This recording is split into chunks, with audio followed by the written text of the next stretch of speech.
তৃণমূল কংগ্রেসের ঘোষিত কর্মসূচি অনুযায়ী শনিবার রাজ্য জুড়ে ব্লকে ব্লকে চলছে মিছিল। পশ্চিম মেদিনীপুর জেলার দাঁতনে মিছিল করল ব্লক তৃণমূল মহিলা কংগ্রেস।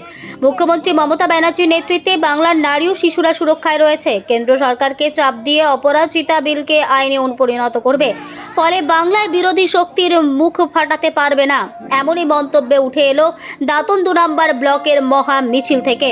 প্রসঙ্গত, বাংলার বিধানসভার পাশ হওয়া মহিলা এবং শিশু সুরক্ষা সংক্রান্ত অপরাজিতা বিল আইনে পরিণত করতে কেন্দ্র সরকারকে অবিলম্বে পদক্ষেপ নিতে হবে।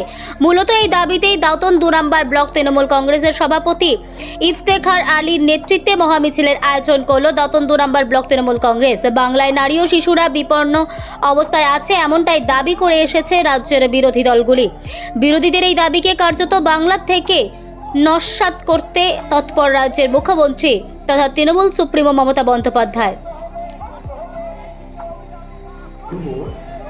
মূলত যারা বলেন যে বাংলায় নারীরা সুরক্ষিত নয়, আমি তাদের উদ্দেশ্যেই বলতে চাইছি যে মমতা বন্দ্যোপাধ্যায় আমাদের নেত্রী, বাংলার মাননীয় মুখ্যমন্ত্রী, তিনি রাজ্যে ক্ষমতায় আসার পরে নারীদের শিক্ষা, নারীদের অধিকার, আবার সর্বোপরি নারীর সুরক্ষা নিয়ে যে আইন তিনি আনছেন, তাতে আমরা নিশ্চিন্তে বলতে পারি যে বাংলায় নারীরা মমতা বন্দ্যোপাধ্যায়ের সরকারে এবং বাংলায় যে সুরক্ষা আছে, ভারতবর্ষে এই নারী সুরক্ষা, এই নারী উন্নয়ন, এই নারী অধিকার ভারতবর্ষে অন্য কোনো রাজ্যে নেই। এটাই আমাদের মমতা বন্দ্যোপাধ্যায়ের প্রতি এই নারীদের যে এত সুরক্ষা, কিন্তু বিরোধ